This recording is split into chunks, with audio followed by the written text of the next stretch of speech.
As a species, humans have long suspected that human activity and the way we operate as a society has influenced the climate and ecosystems that surround us. As early as the 19th century, people began speculating what exactly humans have done to contribute to these changes. A group of scientists suggested that the burning of fossil fuels led to the so-called greenhouse effect, which has gradually heated the Earth's temperature throughout history, as things like coal and oil were burned. Others argue that the climate is going through a natural cycle, and humans play little to no impact on any changes. Today, humans do have an impact on the climate, especially near large metropolitan areas where the population density is much higher. This is troubling because as cities continue to grow, they will contribute more and more to the growing problem of climate change. If we are to change the future, humanity must strive to create self-sustainable cities and communities that focus on minimizing or completely eliminating that impact on the world around them. However, to solve these problems and to build these utopian cities, we must first identify what exactly the problems are with the current metropolitan areas, and maybe then we as humans stand a chance to save the Earth.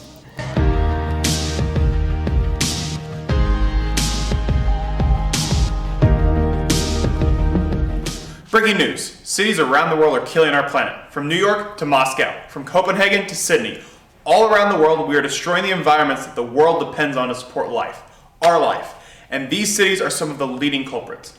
Copenhagen, the capital of Denmark, with a population of 2.6 million people, has the fourth largest ecological footprint in the world.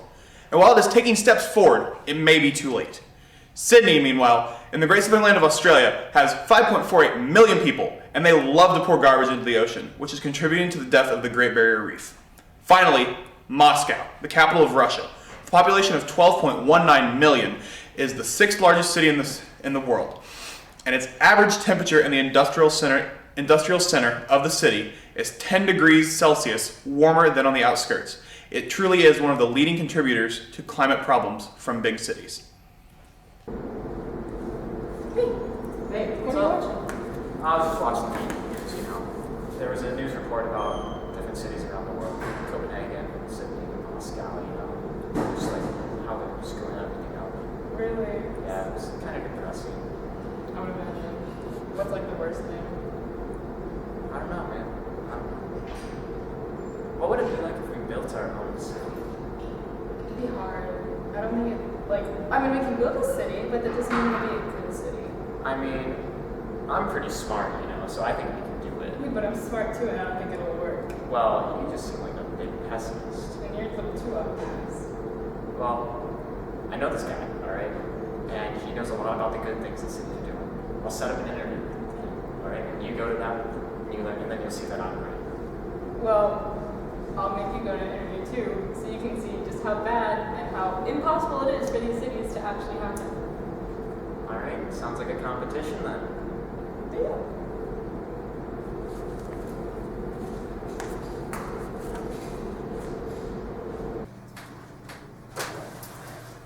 Hello, Dr. Ekwendo. Thank you for having me today. No problem, Greg. What can I do for you today?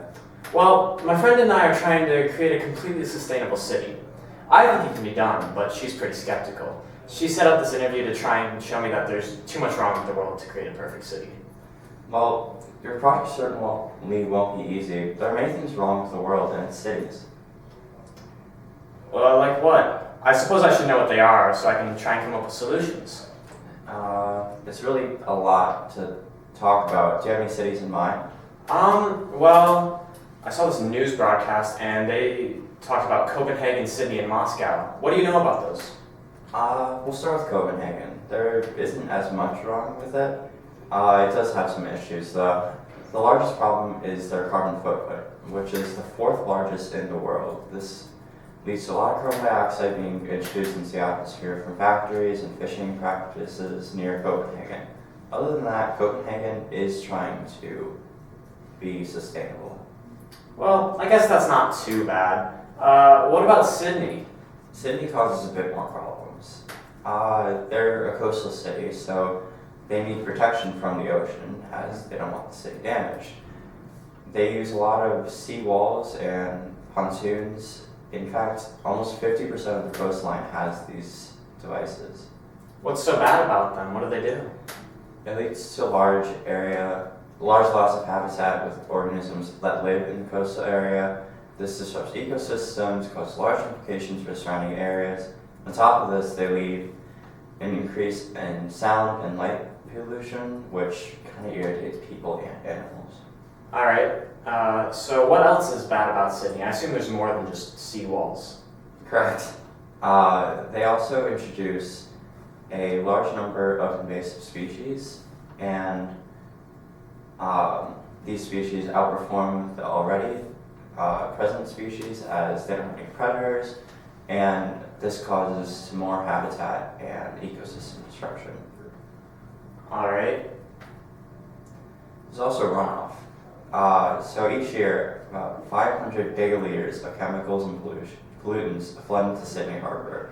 These chemicals include dioxins and heavy metals. They're released from waste from the factories, as well as the normal garbage that comes from the downtown district. That's terrible. Yeah, it is a large issue in Sydney, and they have not done enough to help make it sustainable. Well, that's kind of depressing. So I suppose we should move on to Moscow if you're finished with Sydney. I'm afraid that it's not going to get much better. Being landlocked, Moscow doesn't have the same issues with pollutants in water or destructing in ocean ecosystems. However, there's still a lot of problems. Well, let's hear about them.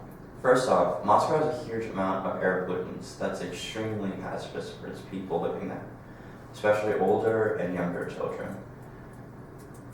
These abnormal amounts of pollution cause hot summers in Moscow and smog in the city that they have quarantined off the people from going outside. It doesn't help that Russia doesn't really regulate the amount of greenhouse gases it transports and the factories that can output. Well, this is sounding worse than Sydney. Well, it's a different thing. Sydney is polluting the ocean and Moscow is polluting the air. It's hard to compare. Moscow has larger problems with runoff from factories, chemicals like zinc, calcium, chlorine, nickel, and cobalt. Heavy pollutants the soil surrounding the city, especially in the east. These chemicals find their way into local water systems and disrupt ecosystems by poisoning food and water sources. The scariest part of this whole solution is that things are getting worse. The amount of pollutants grow faster and faster. I guess there is a lot wrong with the world. Creating a sustainable city is going to be a lot harder than I thought. It may be hard, but I believe you can do it. Well, thank you, Dr. Aquendo. I'll make sure to use everything I learned here. Good luck. Welcome. Thank you so much for having me, Dr. Peebledew. Of course. Shall we sit?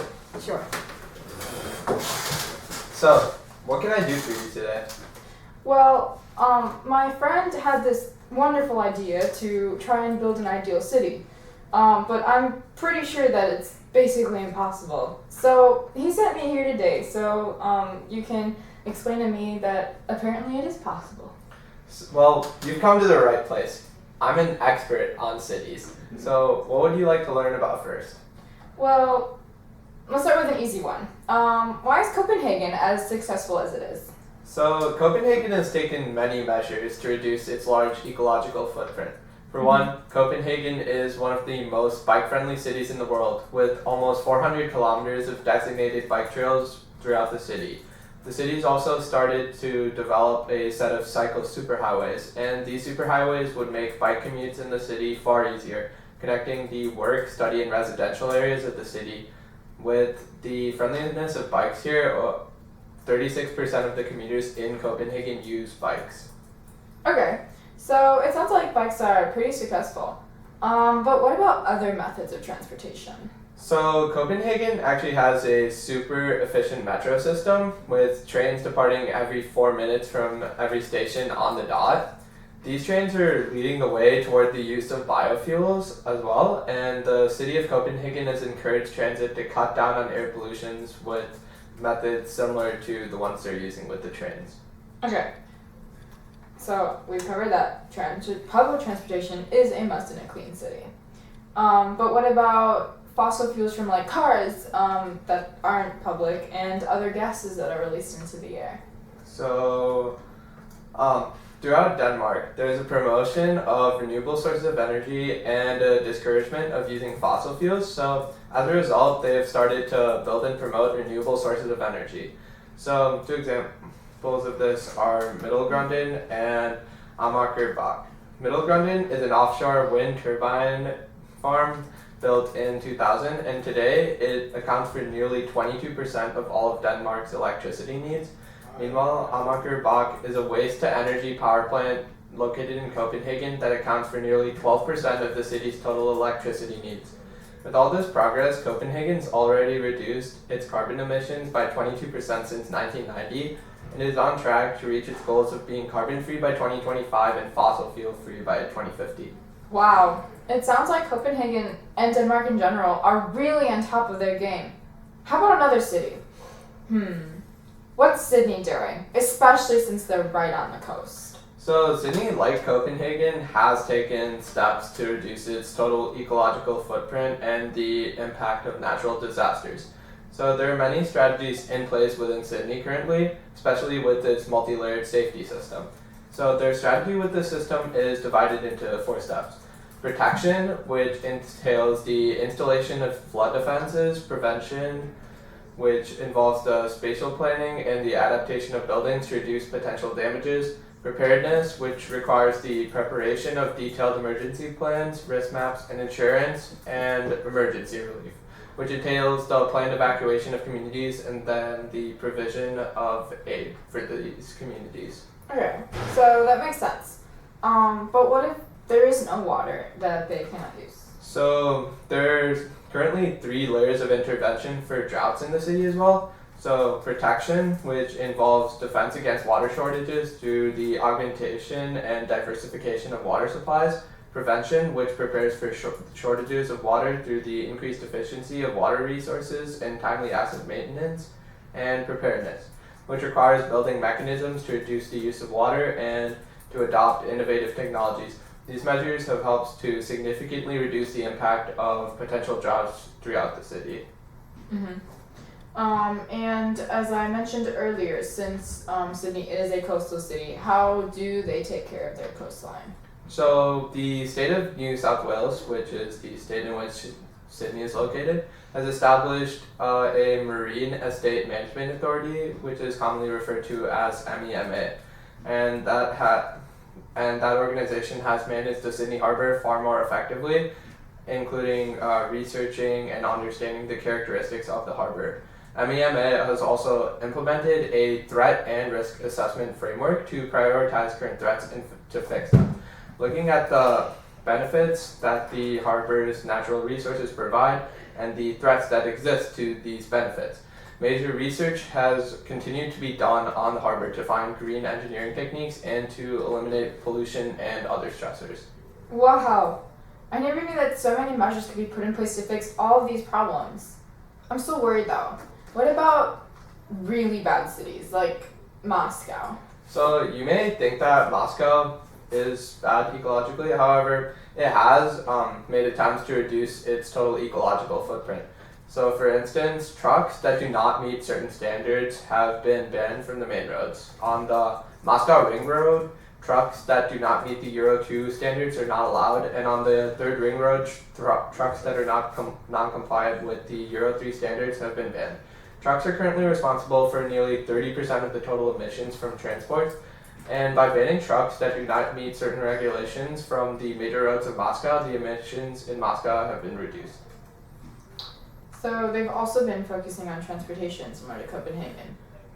Again, what about their public transportation? So since 2013, 95% of Moscow's bus fleet has been replaced by the Moscow City Transport Authority, and all of the buses that have been purchased by the city during this time now meet the Euro 5 emission standard. In addition, the city plans to continue to buy more modern and eco-friendly vehicles, with 2,000 new eco-friendly vehicles already having entered service in 2016. With these improvements in the public transport system, nearly 600 million more people chose to use the public transport in all of 2016 than all of 2010. Wow. Anything else that makes Moscow stand out? Well, the popularity of the Moscow taxi service has increased significantly over the last few years, and this has reduced the number of private cars, which has made the roads more accessible and has thus improved the city's environment. Moscow also has plans to make a waste-to-energy plant, and this will help to reduce the carbon footprint of Moscow even further. So I guess my friend was right, and it really is possible to build an environmentally friendly city. Thank you so much, sir. I can't wait to tell my friend what I learned. It's been a pleasure.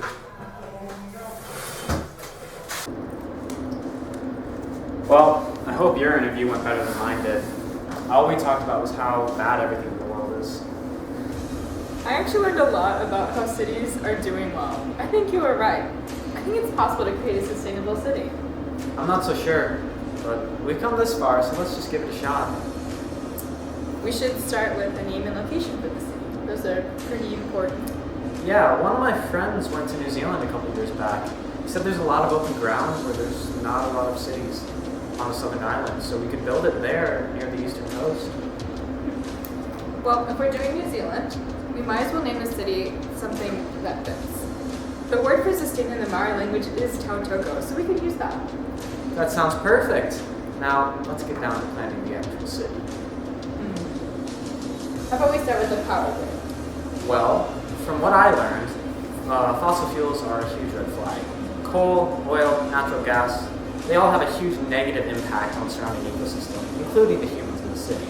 They release dangerous carcinogenic chemicals, which I learned from biology class, increases the chances that a person will catch lung cancer. Fossil fuels also increase the carbon footprint, which we all know is a bad thing. Right. Well, I think I have a solution. One thing that Copenhagen was doing really well with was alternative energy. Building a city near the coast means that it could have an offshore wind farm to produce energy and eliminate fossil fuels from our energy grid. But wouldn't these turbines have a huge impact on the ecosystem? Well, they might, but we could just make sure to carefully place them so that they have as little impact on the ecosystem as possible. Well, what about the buildings in our city? Wouldn't they mess with, like, the wind flow? We could just make the buildings shorter and more spread out, kind of like Phoenix, Arizona, and that would allow for more natural wind patterns. Okay, that makes sense. But we'll still probably need another source of energy. How about something like biomass or biofuel?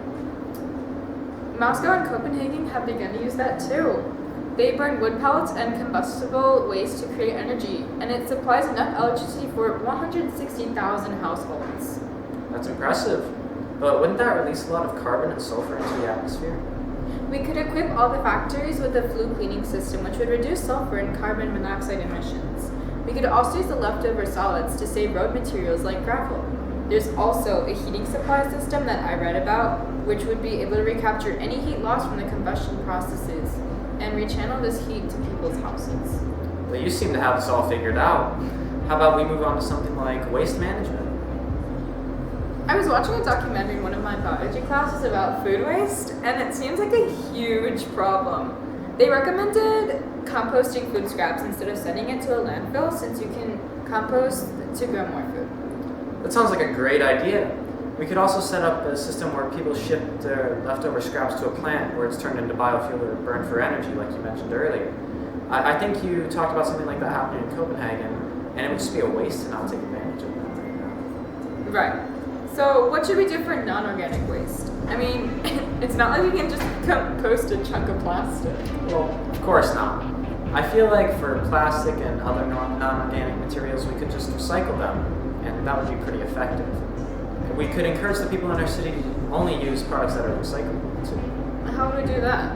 Well, I know in some countries like Germany, they charge a deposit on recyclable materials like glass and plastic, and the buyers only get that deposit back if they return the empty glass or plastic containers to the store.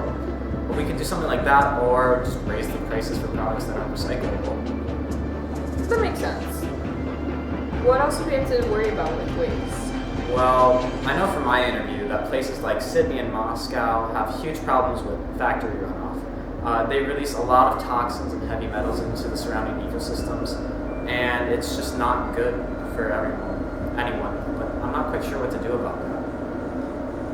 I don't know any immediate fix, but we could find factories and companies that release these toxins to deter them from doing it again. People usually make changes once their profit gets jeopardized. Actually, yeah, that could work. Wait, what about human waste? Oh, that's easy. We could filter the waste in treatment plants. What would that do? Well, for starters, we wouldn't be wasting most of the water that comes along with the human waste, which is always a good thing.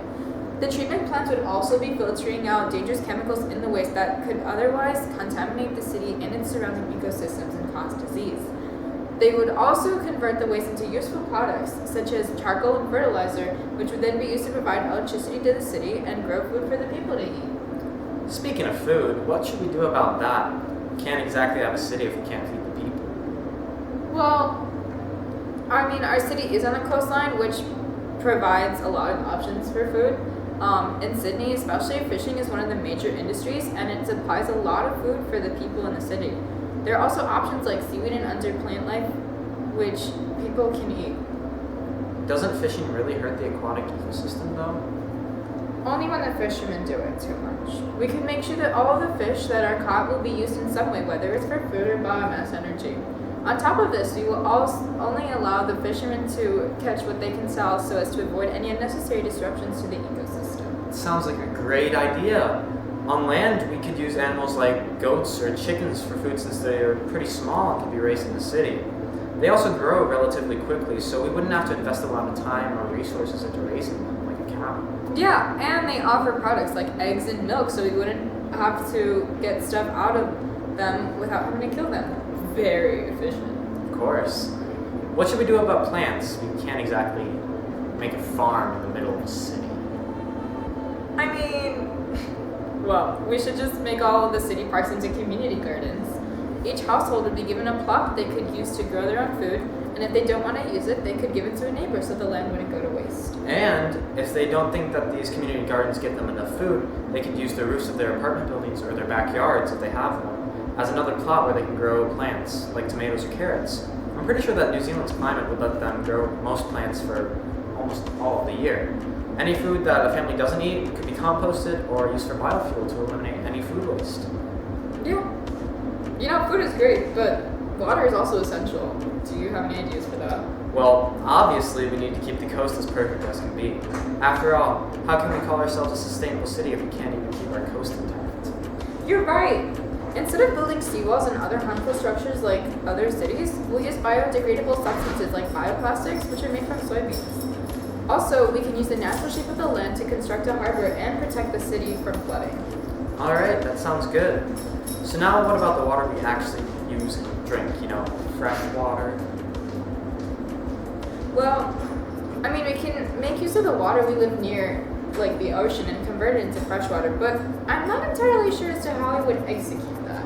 Well, we should probably have a major water plant constructed on or very near the coast that will run completely off of something like solar energy, as well as the hydroelectric power that the plant generates from the water while it's processing. Oh, and we can get it through the whole city through an underground pipe system made of steel instead of copper so that they don't rust. It sounds great. We can also install special gutters on all buildings to collect rainwater, which the inhabitants of that building can then use for cooking or watering their gardens. Buildings should also be required to use eco-friendly appliances that use minimal amounts of water as well as electricity. That makes sense. We should also have storm drains built through the entire city, but that water will lead back to the purification plant where harmful waste will be removed before it is deposited back into the city. Sounds wavy, baby. Speaking of removing chemicals from the water, how are we going to keep the people in our city healthy? Well, you mentioned earlier that you wanted to keep the buildings low and spread out to allow for more natural wind patterns. Wouldn't that also help keep disease from spreading since people wouldn't be cramped together? You're right, but I also hope we can prevent disease before it even happens. We should definitely set up vaccination centers across the city and require people to receive mandatory vaccinations like the MMR, DTaP, polio, and flu vaccines. That sounds fantastic, but we still need to be prepared for when people get hurt. I think we should build health centers throughout the city so that people will always be able to get help for when things go wrong. I agree, but we'll definitely need to split the health centers into different types so that people don't get other patients sick. Oh, so we could have centers for people with diseases where only people who are sick could go for treatment, and then centers for people who have physical injuries that need medical attention. That makes a lot of sense. I also think that we should require a mandatory checkup for all the citizens to make sure that they aren't unintentionally spreading any diseases around the city. It'd be a nice way to keep Tautoko healthy and safe for everyone, you know? Yeah. Well, we've reached the culprit of all cities, transportation, and how to deal with it. We're going to do all we can, obviously. Specifically, all vehicles should be low pollution and not require a lot of space. Oh, and we can also do what Copenhagen has done so well. I listened to my interview. They implement bikes as one of their main methods of transportation. Naturally, we would need the proper infrastructure for them, including an extensive network of bike trails and even cycle superhighways that connect all the sectors of the city. This would make commute by bike very effective, easy, and eco-friendly. Yeah, I also think we should get rid of all fossil fuel emitting vehicles to keep on with the low pollution. Although we could allow cars that run off biofuels or hydrogen fuel cells, we'll place more emphasis on the use of public transportation. We should have a large fleet of public transit, comprised mainly of buses, trams, and the metro. All of them should be carbon-free, electric, hydrogen fuel cell, or biofuel-based. We should probably have a lot of stops all over the city to make sure that the transportation is accessible for everyone so that they can make the most out of it. Also, maybe we should put the trams and metro below ground so that they do not interfere with citizens' daily lives. Yeah, that sounds like a great idea. With all of this in place, I think Tautoko will have a very ecologically friendly transportation system that will benefit everyone. Well, that sounds like a pretty good city. I would definitely want to live there. And I think I thought this was impossible. Yeah, me too. Want to go watch some TV? Sure, but we're not watching the news. Building an ideal city in today's world is by no means an easy task. It would take a group of strong-willed and diverse people who are willing to change their lifestyles to suit the needs of the city and the planet. Not only would the citizens of these sustainable cities have to learn how to live with minimal to zero waste, but they would also have to learn basic skills such as gardening, raising livestock, maintaining technologies, and limiting water use and consumption. Tautoko is our version of this ideal city, and therefore a city that cannot exist since the world itself is not ideal. At this point in history, it is not possible to create a sustainable utopia like Tautoko. The best we can do as a human race is to work together to protect our home, Earth, to the best of our abilities, and to preserve it for the generations of the future. If we fail, everything we know and love may perish with us. We must come together as one force to reverse what we have caused, or face the wrath of Mother Nature as she drags us to the grave with her.